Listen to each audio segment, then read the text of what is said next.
Hello there, everyone, and welcome Twitch, YouTube, TikTok, and of course, Discord. And if you are not on the Discord, you can join through my link tree, but only if you are a leftist. If you are not a leftist, then kindly bugger off. How is everyone today? I hope you all are well. I am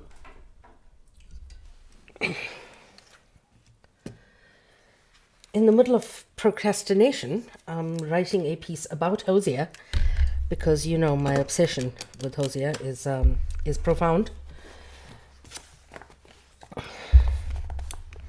And then I will be going on to another bit of procrastination, writing a piece on Professor Jason Arday, who was essentially driven to suicide by the white supremacist academics, academy of the UK, essentially, and its media. If you don't know who Professor Jason Arday is, please look him up. It is incredibly tragic.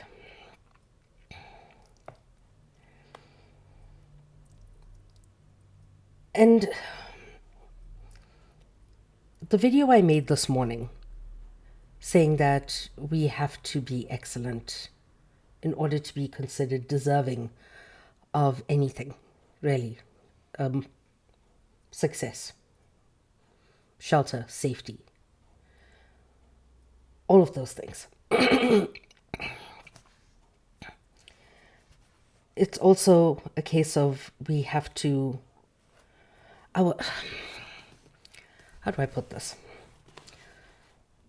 Everything that we do, everything that we succeed at is on trial as Black, Indigenous, and people of the global majority, and women and femmes, marginalized groups at large.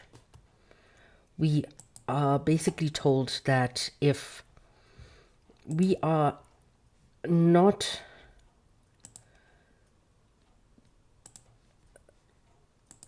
flawless, we don't have a place in society. We don't have a place in the academy. We don't have a place wherever.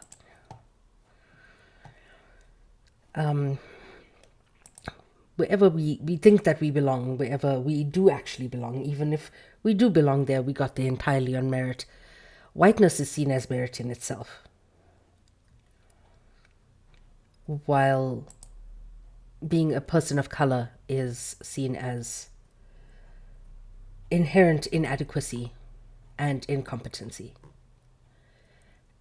And this is the premise of why people like Professor Jason Arday are targeted by empire. Because people who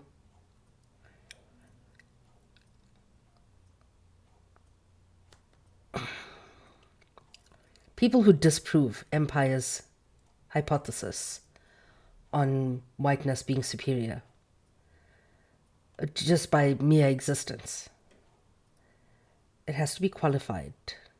So they put it on us to qualify our existence constantly. So yeah, this is how empire is built. It is how it's maintained.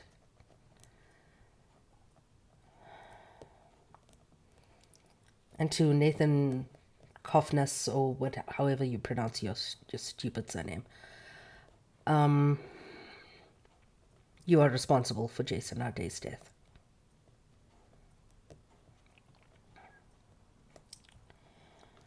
You have his blood on your hands. So, we are reading The Architecture of Modern Empire, interviews between David Barsamian and Arundhati Roy. And last week, we were talking about the majority of people who are seen as having no place in their country, in India. And the same goes for millions of others around the world who are made to feel like they don't belong.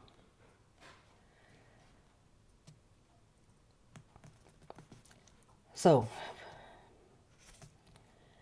in your essay, the real power has passed to the hands of the coven of oligarchs, judges, bureaucrats, and politicians. They, in turn, run like prize racehorses for the few corporations who more or less own everything in the country. They may belong to different political parties and put up a great show of being political rivals, but that's just subterfuge. Land, telecommunications, education, health, no matter what the consequence. And she says, remember I wrote this before the expose of the Radia tapes. The recorded conversations between corporate lobbyist Neera Radia and various politicians and businessmen leaked in 2010.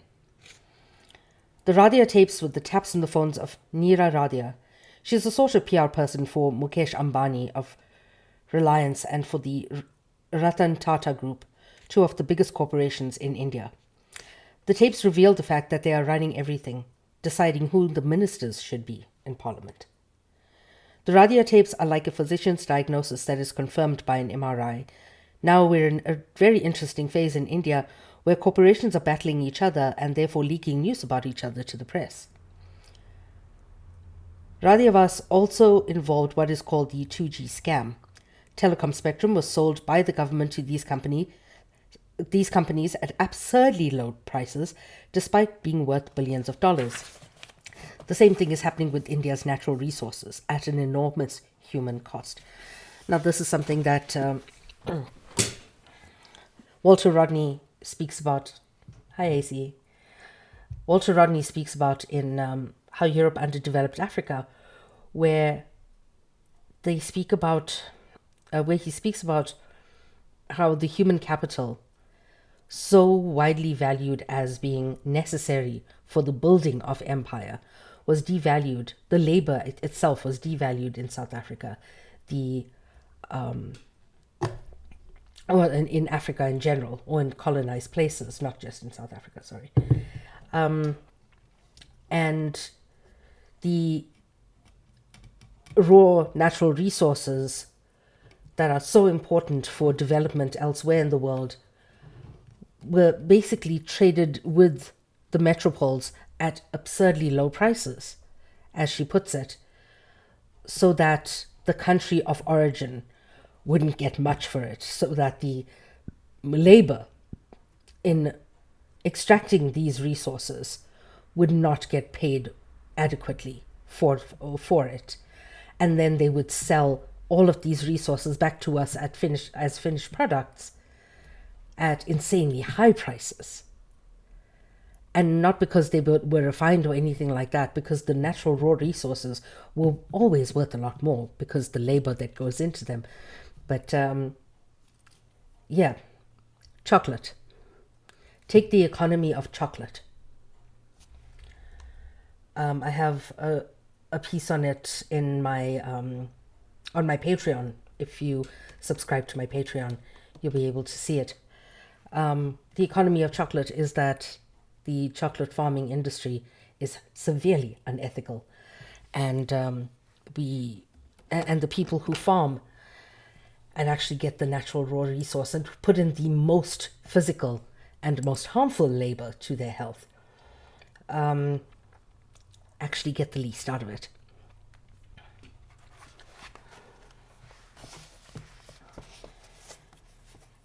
So the enormous human cost she's talking about is where the labor, displacement, the farming itself, the actual attaining of the raw natural resources is so devalued that they're able to be sold off to corporates at low prices that don't justify how expensive it is coming back to us as product.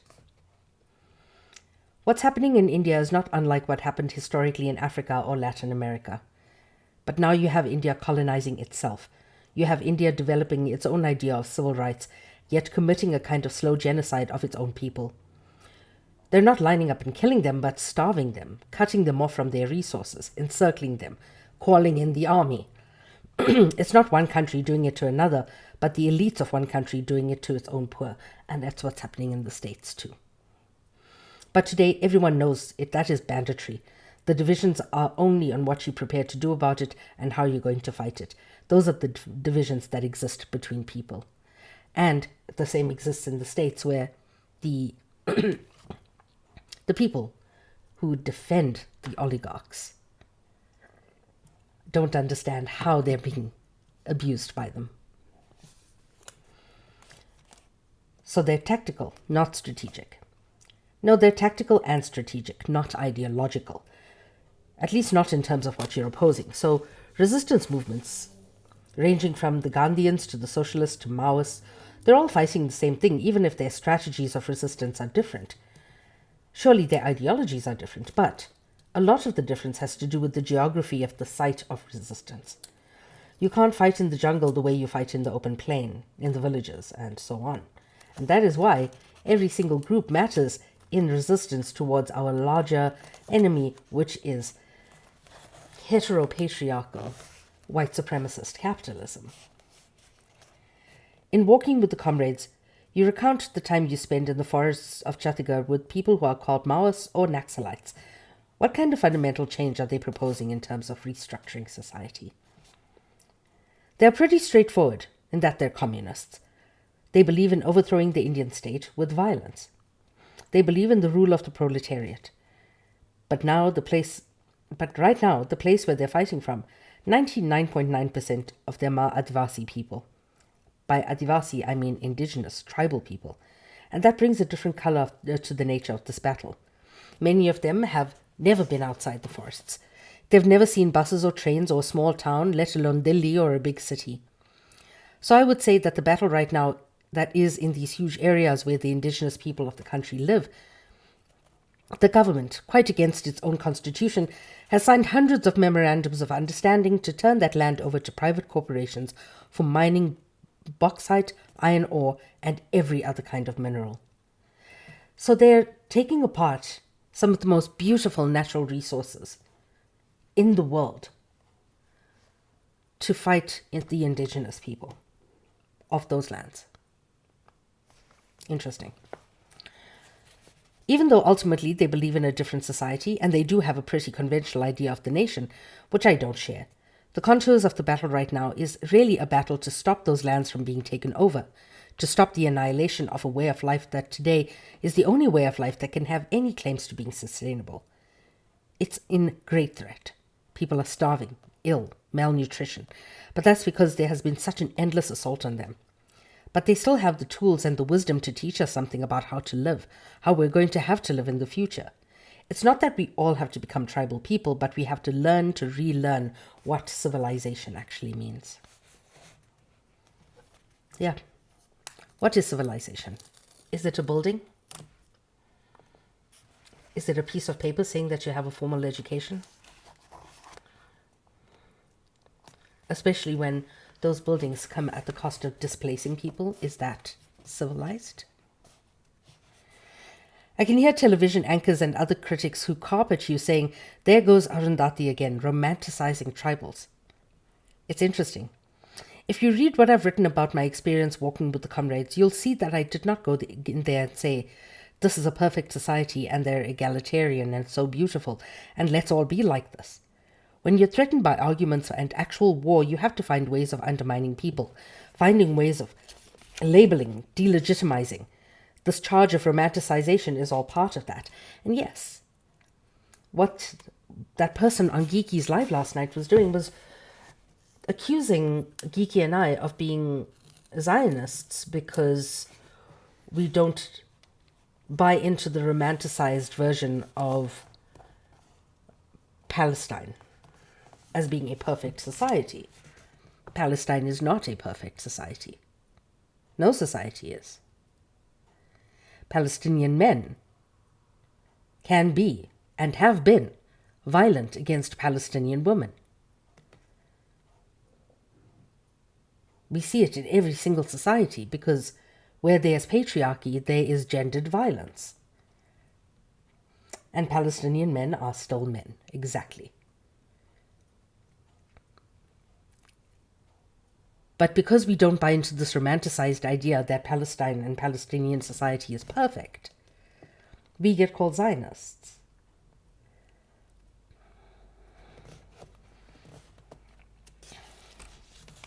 And then you'll have internationalists saying, essentially, yeah, we're romanticizing it. We're romanticizing the society. Hi, Kiki. I think I must have summoned you. What struck me the most during my time in the forest was the relationship between men and women within those tribal communities. Today, 45% of the People's Liberation Guerrilla Army consists of tribal women, and I spoke to many of them. Many of them joined because they were reacting to the patriarchy of their own conventional communities. Historically, the tribal people, especially tribal women, have been considered the natural trophy on forest department officials, government officials, police, who go in there and pick up who they like and rape who they like.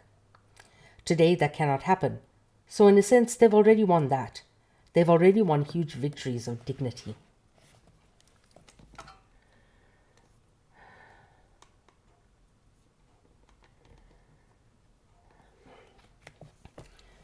Operation Green Hunt is the government military operation to crush the Maoist rebellion.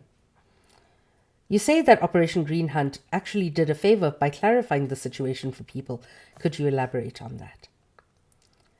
To go back to what I said earlier, we know about the exploitation of indigenous people that happened in Africa in the early parts of last century, the slaughter and genocide.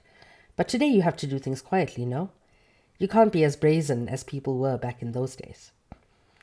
So now you have measures in our constitution that are trying to make up for the completely colonial attitudes towards tribal people in post-independence India.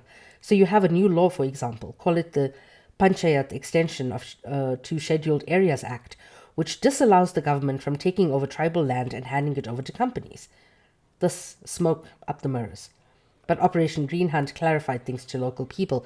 It is clear. Here, the policeman, he has a gun. He wants your village. He wants your land. He wants your house. Do you want to give it over? Or do you want to fight? I'm being schematic, but in a way that clarifies it. You found an anonymous quote from England in 1821. The law locks up the hapless felon who steals the goose off the common, but lets the greater felon loose who steals the common from the goose. This kind of encapsulates much of what you've been describing. Yes, it's what we've been talking about for the past couple of years.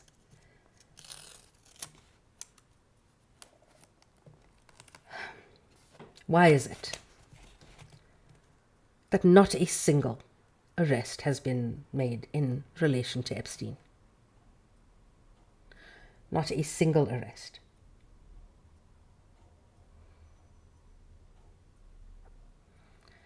Do you know why not so Prince Andrew Windsor Mountbatten Windsor? I can't. What is it? I don't know. He's not Prince anymore. I know that. Why was Andrew arrested or removed? The Queen, yes. It is a good series, though. It's such a good series. And I have to say, Imelda Staunton, actually all three of them. Imelda Staunton really nailed it. But yes, Andrew wasn't arrested for being in the Epstein files. Andrew was arrested and indicted for leaking state secrets.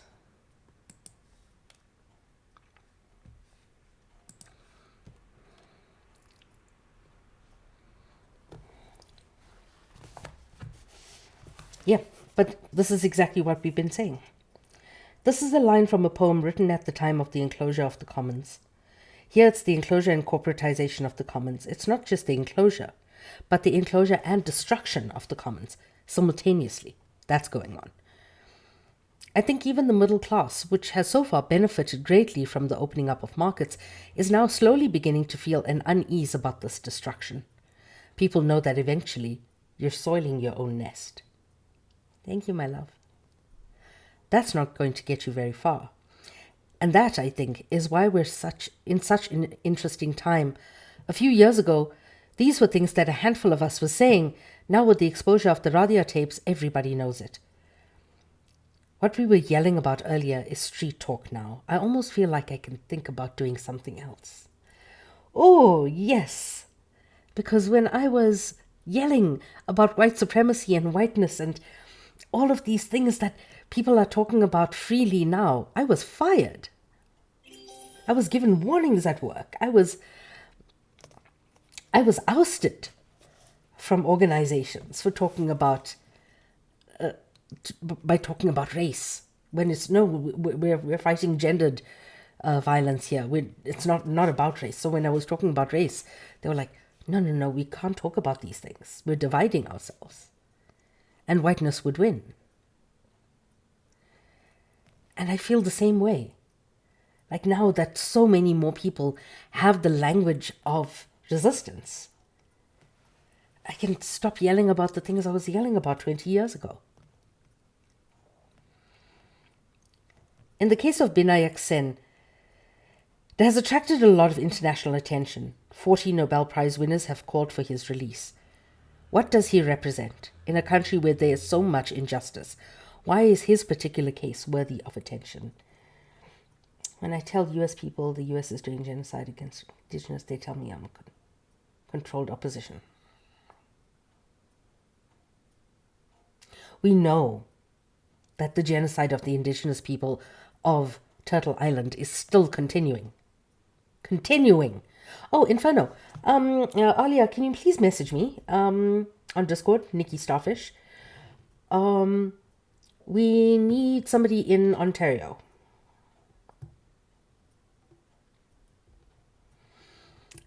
Honey, I can't cross that border. I'm not white.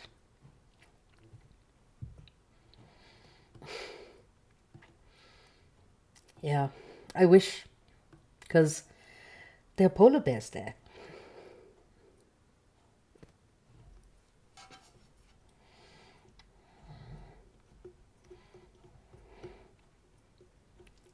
Thank you so much, Palestinian Engineer. Please, everybody, do yourself a favor and follow Palestinian Engineer. Walaikum salam, Habibi. All right, thank you. Yeah, we need, somebody just messaged and we need a contact in Ontario. I don't know for what, but we'll see. Too soon for polar bear time? You mean in my life or seasonally?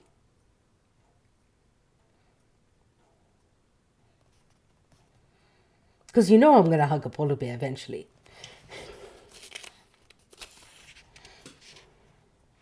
I know. So we're talking about Binayak Sen. I think it represents the fact that the rot and injustice and fear that just stalked a certain class has now breached a barrier that's coming to middle-class drawing rooms. Who is Binayak Sen? A doctor trained in the prestigious Christian Medical College in Vellore. He is a person who an ordinary middle-class Indian would think has done a great thing by giving up a lucrative career to work amongst the poorest of the poor. And if you're going to go after him, who else are you going to target? If not friend, why friendship? Exactly. As far as the state is concerned, clearly it's sending out a signal. I keep calling the Binayak Sen case the urban avatar of Operation Green Hunt. The Indian military know how to deal with the Maoists in the forest, how to fire into crowds of unarmed villagers protesting in small towns or villages. How are you going to deal with the middle-class person who disagrees and who has the ability, power, education, communication skills to make other people, powerful people, status quoists, look at things in another way? Binayak Sen was the first person to blow the whistle on the Salwar Judum, the government militia that was unleashed in the forests of Chhattisgarh in behest of the government and some corporations to clear the ground, building what the British General Harold Briggs called strategic hamlets when they were fighting the communists of Malaya.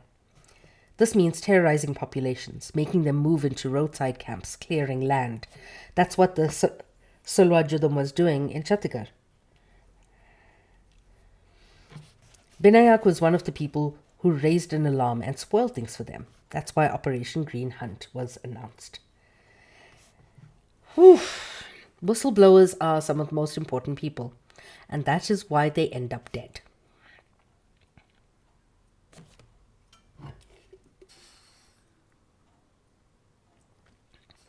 Who remembers the Panama Papers? Just FYI, nobody's been arrested or even questioned in relation with the Panama Papers. The person who leaked them is dead.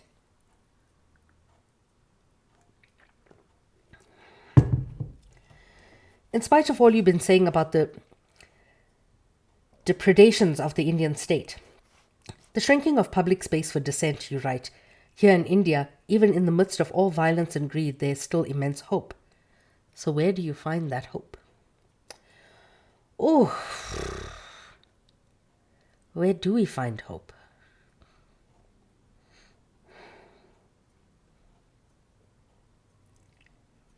That's a good question to ask yourselves.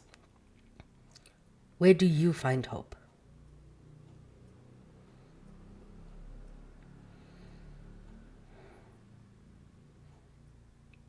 I think I know where I find it. But let's leave that for now. I find it in people. Look what's happening. I mentioned the massive numbers of memorandums of understanding that were signed with multinational companies for mineral exploitation in 2005. This is 2011. The protests have increased. They have been repressed. Hundreds of people are in jail. But they're not managing to actualize most of these projects. There aren't many places where the world's richest and biggest corporations, with the state that completely colludes with them, have been unable to get what they want. Through all the disagreements and arguments within resistance movements about violence and non-violence and armed struggle and Gandhian protest, eventually between them they've stopped powerful forces. It's fragile, but it's real, and we have to salute it. It's fragile, but it's real.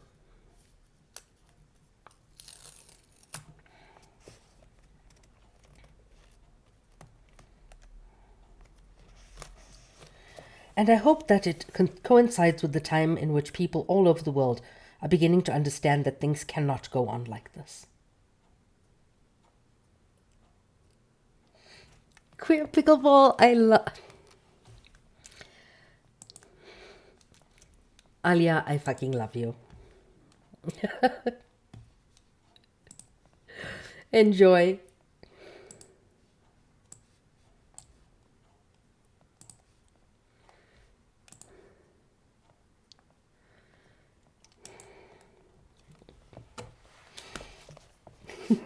Bye.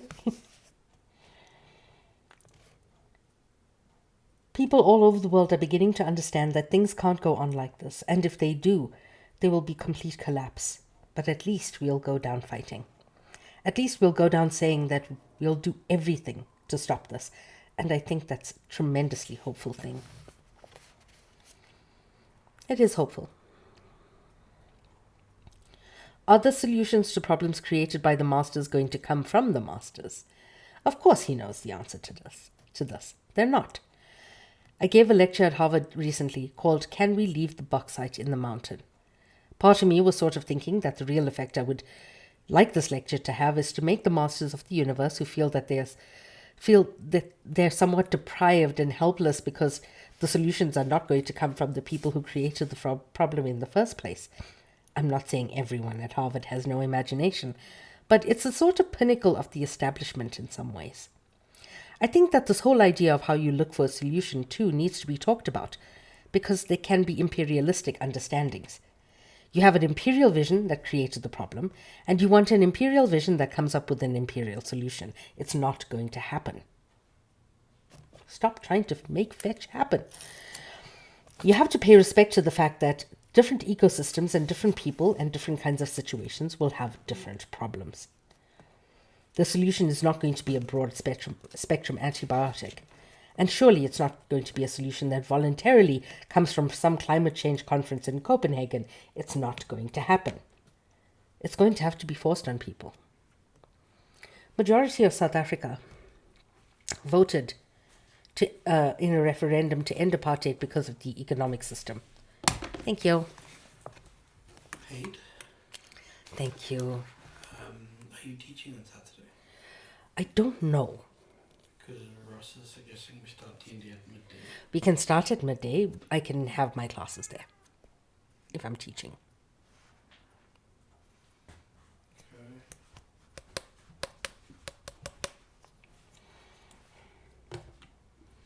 Thank you. You're handsome.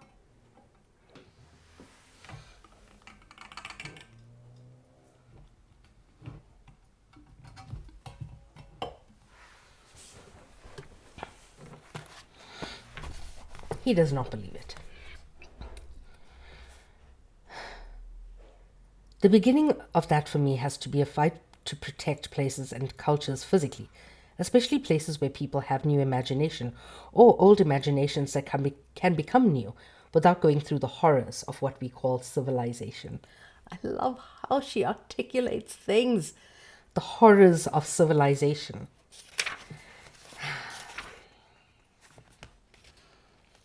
You know what? It's going to be a short reading today. I am very tired. You've become, whether you like it or not, the de facto chronicler of descent from Kashmir to Chhattisgarh. A lot of people are interested in how you work. So they asked me to ask you, what's her writing routine like? How does she organize material? Do you have a process that you follow? None. None whatsoever.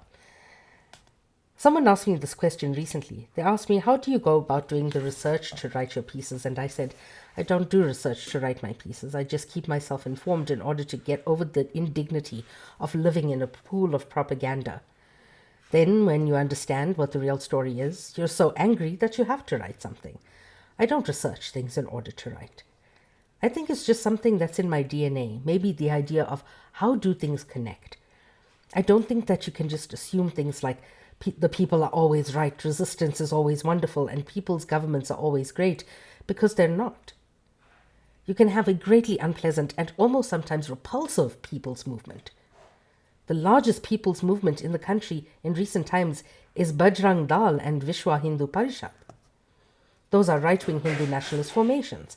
And recently, there was a march of millions of them through Christian and tribal and Muslim areas in Madhya Pradesh, warning people that this is the new way. The truth is that some yogi or obscurantist person can attract 1 million people to learn a yoga position, and not many are listening to us, so we can't flatter ourselves either.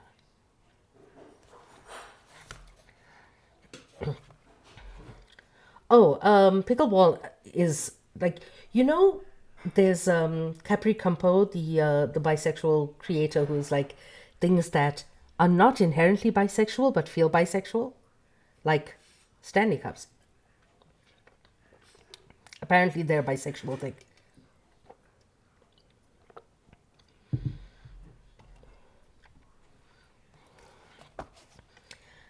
Lava lamps, they're bisexual. Anything lemon flavored. Anything lemon is bisexual. Pickleball is bisexual. It's just queer. Like, it's not inherently queer, but it's a queer thing. Like, roller derby is lesbian. It's just lesbian.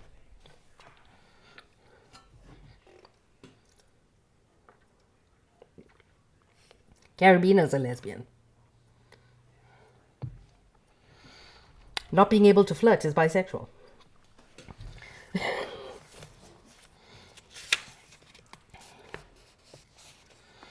It seems, as a trained architect, you've brought some of that discipline to the work you're doing today. I love you. In terms of deconstructing things and then putting them back together. I don't know. I try not to comment on my own work in terms of what I'm trying to do. Eventually, it's there in what I write, and hopefully my writing manages to communicate a certain urgency. I remember in one of the earliest interviews we ever did, you talked about the danger of being a tall poppy, of standing out, being visible, and fighting the silence. You've attracted tremendous animosity and hatred. You forgot to mention love.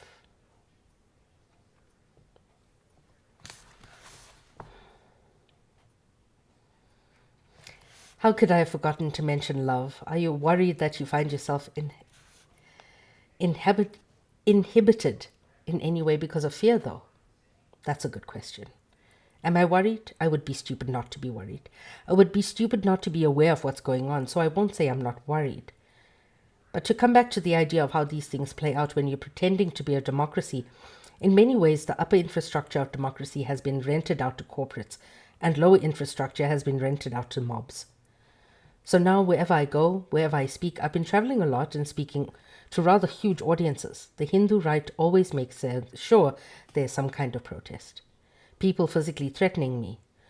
And then there are others working to ensnare you in a sort of legal morass with various court cases.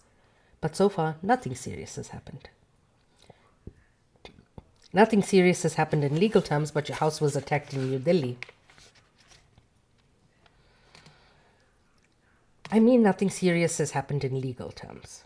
But yes, there's a constant threat. Right now, there's an attempt to charge me with sedition, but the police themselves are reluctant to go ahead, because there's a trade-off. If you do that, you're going to internationalize the Kashmir issue in a way. So we're playing for high stakes, and it's not something we should be blasé about.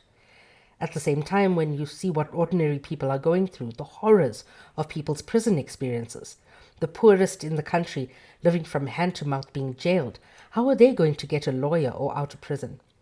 How are their families going to survive?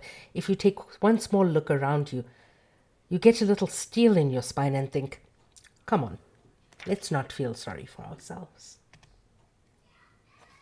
And that is chapter 9.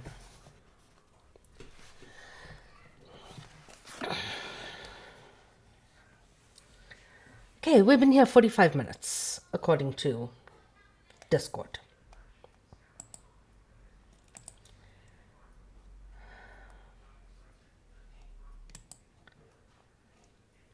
Any questions? Shall I stop here? This is 1, 2, 3. We've got 3 more chapters and then an afterword. Let's see.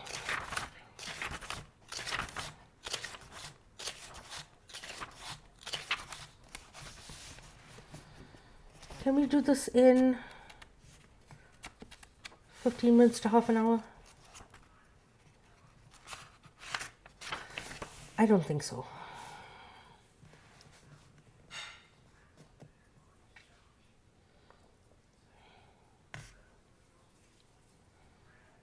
This was again in 2011. So let's see how far we get through. This is chapter 10. India, the world's largest democracy. He says, it's nice to see her in the world's second largest democracy, you, of course, being part of the world's largest. She says it's the race to the bottom. Let's talk about the Northeast and the state of Manipur. Harsh Doval has edited a book titled Manipur, in the shadow of the AFSPA, being the Armed Forces or Special Powers Act. He says in his introduction, the northeast of India has always existed in the periphery of the nation's consciousness and in the footnotes of the narrative of growth, progress, and development.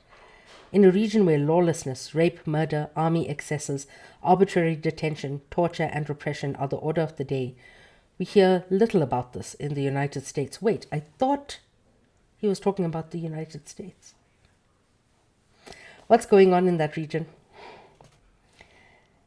The Armed Forces or Special Powers Act was promulgated in Manipur in 1958, in some particular districts that were declared disturbed. Since then, it has been expanded all across the northeast, Manipur, Mizoram, Nagaland, and of course Kashmir. People who live there don't like the term northeast, by the way. They would prefer you to be a little bit more specific about what we mean. And now they pretend to debate appealing AFSPA, which allows a non-commissioned army officer to kill on suspicion. Basically, any army giving the army complete impunity to do what it likes. They want the army in central India and Chhattisgarh. The army isn't going to go there unless it has an AFSPA, but the act has been receiving a lot of bad press recently. My guess is that they will pretend to repeal it and then use its provisions in some other law. But in Manipur, Nagaland, and at one time Assam, now it's less so in Assam, you have a rule by an Indian army with complete impunity. These are occupied territories. Very few of us really know what's happening in Manipur or Nagaland, and I include myself because I haven't been there. But they don't do body counts. And from whatever little I've read and can figure out, I think many more people have been killed in those places than even in Kashmir, where the figure is something like 70,000. This is part of the Indian colonization process that still remains hidden in the shadows. The tragedy is not that there isn't news about Nagaland and Manipur in the United States. The tragedy is that there isn't news about it in India. Increasingly, people are being left to fight their own battles. What about the case of the Ayan Chanu Sharmila, who's now in her 11th year of fasting to protest AFSPA? Sharmila has become a sort of an icon in Manipur. She's being force-fed.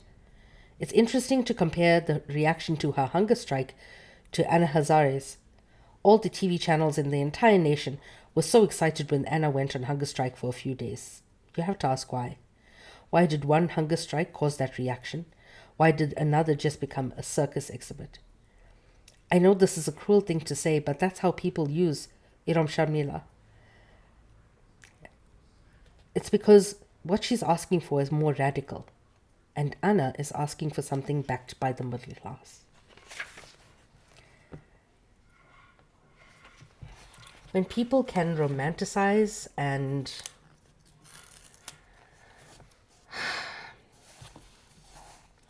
dress up a protest, which is actually a demonstration,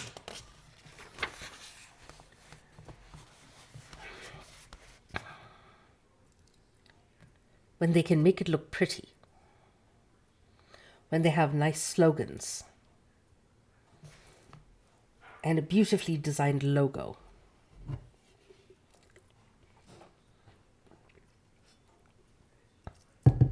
it becomes a lot more coverable. Kishan Baburao Anna Hazare is the advocate of anti-corruption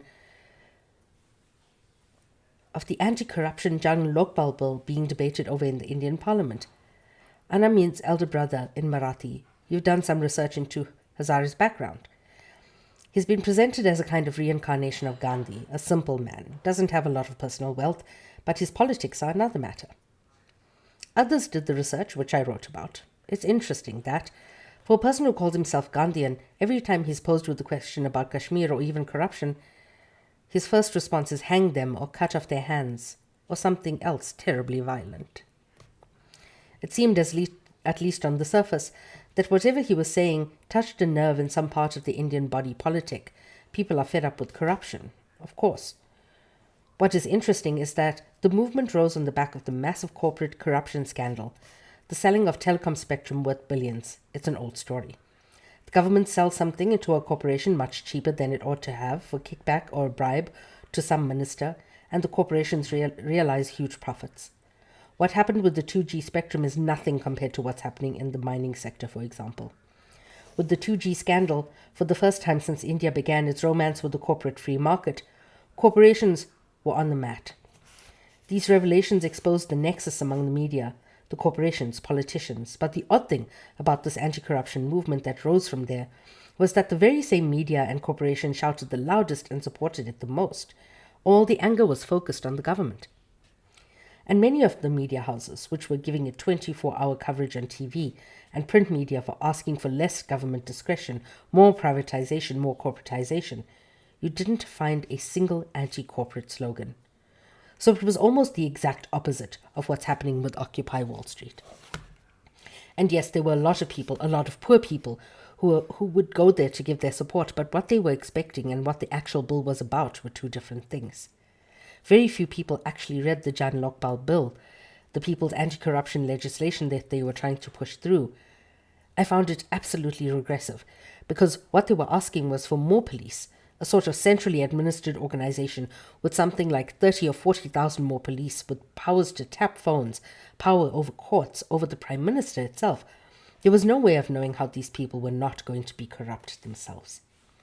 So when you talk about corruption, I think the most important thing is that any notion of corruption in the accounting or legal sense has to be pinned to a legal framework that is acceptable, what they call acceptable.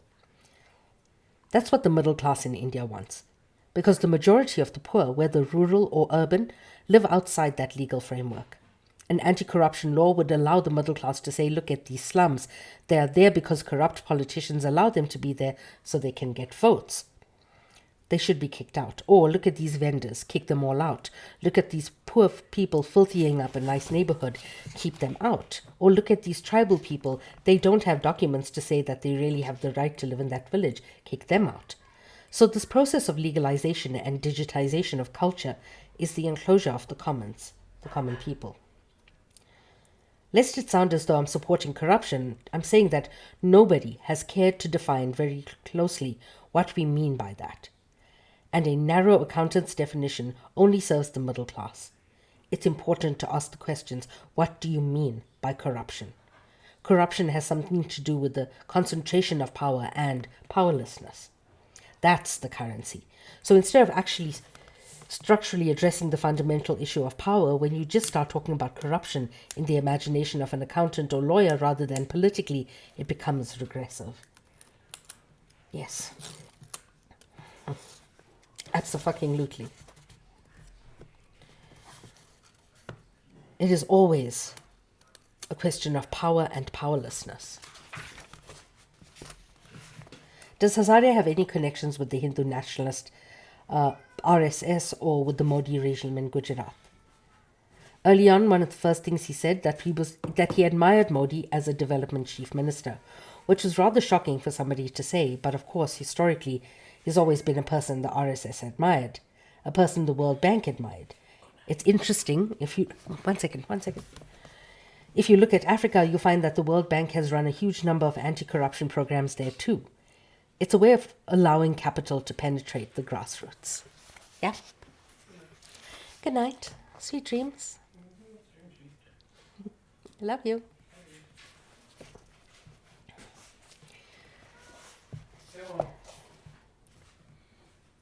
He is meowing. Can you hear the meowing?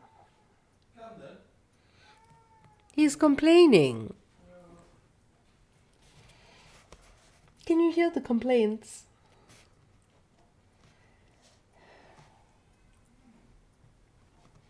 Why did Prashant Bhushan, who has defended you and well-known advocate of human rights, become a supporter and part of this team Anna? Prashant is a lawyer who spent a lot of his time unraveling corporate scandals and arguing against corporates in court. I think he was just so frustrated at the level of corruption in the legal sense of the word that he probably thought we need a pure and great authority to sort it out. I don't think he was thinking politically. Many people were impressed with the crowds that were turning up, so impressed with this corporate media that ignores every kind of people's movement. There have been larger gatherings of people in Delhi, and the papers have never mentioned. People didn't stop to ask, why are these corporate-funded media, people who always ignore resistance movements, so excited suddenly? What is it that's exciting them? What's making all the CEOs sing Hazare's praises? What is thus exciting the middle class, which is normally so hostile? What is it that's making the Hindu right, perhaps the most violent people's movement, if you want to call it that in recent times, flock to this one? It's frightening. But after a while, the movement began to unravel. People were seeing it for what it is. Prashant was beaten up for saying the wrong things about Kashmir, so what happened to him? A lot of people that are in the Hazare movement have been talking about what they call direct democracy, where people are allowed to recall parliamentarians they vote for and intervene in decision-making directly. Again, this is something that needs to be thought out thoroughly, because in a majoritarian country, that can lead to a kind of fascism. Particularly in a country with a complicated system of caste, which nobody knows quite how to interpret outside of India. Caste is the engine that runs Indian politics. Prashant was at a press conference, and somebody asked him, since you advocate directly for direct democracy. What if the Kashmiris asked for direct democracy? What would you say to them? And he said that they ought to have a plebiscite in Kashmir, and they do have the right to self-determination. He said quite clearly that he wasn't speaking on behalf of the Team Anna platform, but it was just met with outrage from the right, and he ended up being physically assaulted in his own office. And you have stated that Kashmiris have the right of self-determination. Well, it's the same people, in fact, who disrupt everything I do. Everywhere I speak in India, they show up. They disrupt public events of mine all the time. And I think that's where I'm going to stop for today, because the next question goes on to something different. Okay, any questions? Pop them in the chat, or you can put them into Discord, and I shall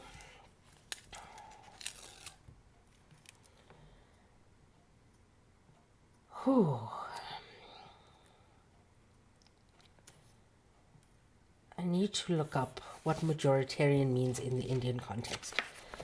I'll be able to answer any questions that you put into the reading group channel in Discord. If you are not in the Discord, please join. Remember that I do these readings for free, so if you can hit my pay links up, that would really, really help. I have had to pay $162 out of my savings today for the conference. Fun. And my watch tells me it's time to be more active. So what I'm going to say to you is goodbye to you, YouTube and Twitch. I shall see you all tomorrow for more Orientalism.